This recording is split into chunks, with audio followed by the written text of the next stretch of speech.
One question I get asked frequently is, how will this affect my sexual interest? Or sometimes women will phrase it more like, well, no, I wasn't going to ask this question, but my husband wanted me to ask this question.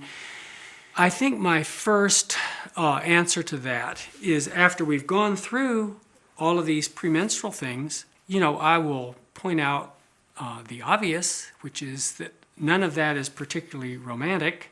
In addition to all of that, there's the whole fatigue issue. If somebody's wiped out and they're tired, this shows up, maybe not as the complaint of fatigue per se, but I'm just not interested that time of day. There's one other thing I wanted to mention related to hormones and sexual interest. A lot of times we focus on the hormone replacement therapy with respect to estradiol, which is bioidentical human estrogen.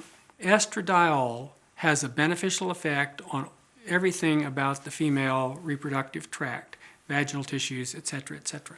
If people are having vaginal dryness, if people are having other complaints, specifically pain related to that, not helping.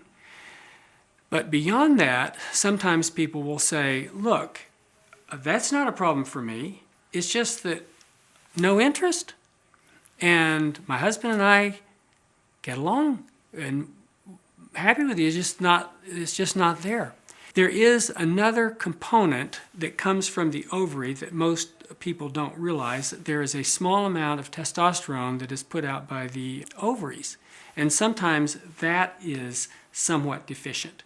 In that particular subset of women, when we give a very small testosterone supplement, a lot of times women will say, that was the answer, back to normal.